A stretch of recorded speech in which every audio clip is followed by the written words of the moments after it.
তোমাকে বলেছি না যখন তখন এভাবে ডেকে পাঠাবে না? তুমি কোনো কথা শোনো না দেখছি। কদিন আগেও তো দেখা করার জন্য চিঠি পাঠাতে। তখন আমার বয়স কম ছিল, এখন আমি আর বালিকা নই। আর তো কোনোদিন আমি তোমায় এইভাবে ডাকবো না। আমি চলে যাচ্ছি। চলে যাচ্ছ? সে কি, কোথায় যাচ্ছ তুমি?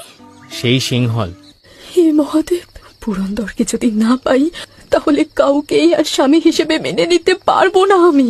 চলো চলো হিরণমা, চলো।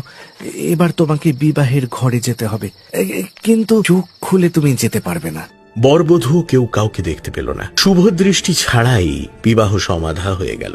বিয়ের পরে 5 বছর কেটে গেছে। একদিন আনমনে বসে বসে ভাবছিল হিরণময়ী। হিরণময়ী, হিরণময়ী, কি হয়েছে অমলা? রাজপুরী থেকে দাস দাসী এসেছে গো, তোমাকে যে তারা সঙ্গে করে নিয়ে যাবে বলছে। তুমি হিরণময়ী? আমি আপনার দাসী। তোমার বিবাহের কথা মনে পড়ে হিরণময়ী? আমার সব কথা মনে আছে। দেখো তো, আমার কোমর বন্ধে থাকা এই আংটিটা কার? মহারাজ, এই আংটি আমার স্বামীর, কিন্তু আপনি এটা কোথায় পেলেন? তাহলে কি আমি বিধবা হয়েছি?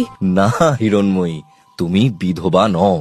তাহলে এই আংটি আপনি কোথায় পেলেন? আমাকে বিশ্বাস করে তোমার স্বামী আমাকে এই আংটিটি দিয়েছেন। স্বামী? এই কাকে দেখছে হিরণময়ী? সামনে যে পুরন্দর দাঁড়িয়ে আছে, অগ্নিশিখার সামনে দাঁড়িয়ে শুভদৃষ্টি।